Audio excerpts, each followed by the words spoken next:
Florida man who murdered women he met in bars set to die by lethal, Starke, Florida. AP. A man is scheduled to die by lethal injection over 25 years after he killed women he met in North Florida bars during a days-long spate of crimes. Michael Zack III is set to die at 6 p.m. Tuesday for the murder of Ravonne Smith, a bar employee he befriended and later beat and stabbed with an oyster knife in June 1996. He was also convicted and separately sentenced to life in prison for murdering Laura Rosillo, who he met at a bar in a nearby county. Zack's 9-day crime run began in Tallahassee, where he was a regular at a bar. When Zack's girlfriend called and said he was being evicted, the bartender offered to loan him her pickup truck. Zack left with it and never returned. According to court records, Zack drove to a Niceville bar in the Florida Panhandle, where he befriended a construction company owner. The man learned Zack was living in the pickup truck and offered to let him stay at his home. Zack later stole 2 guns and $42.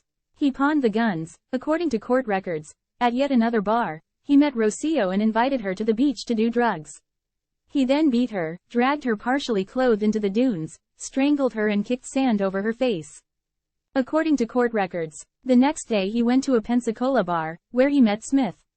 The two went to the beach to smoke marijuana and later she took him to the home she shared with her boyfriend. At the home, Zack smashed her over the head with a bottle, slammed her head into the floor, raped her and stabbed her 4 times in the center of the chest with the oyster knife. He then stole her television, VCR and purse and tried to pawn the electronics. The pawn shop suspected the items were stolen and Zack fled and hid in an empty house for 2 days before being arrested, according to court records. File. This booking photo provided by the Florida Department of Corrections shows Michael Dwayne Zack III. Florida Department of Corrections via AP. File. Zack, now 54, admitted killing Smith. He became enraged and beat her when she made a comment about his mother's murder, which his sister committed, Zack said.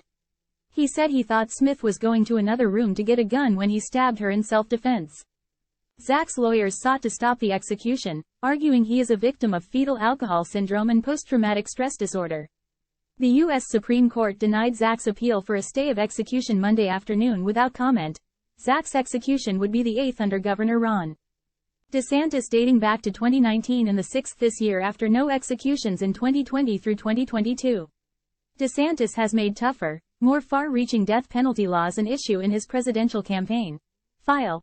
This booking photo provided by the Florida Department of Corrections shows Michael Dwayne Zack III. Florida Department of Corrections via AP. File.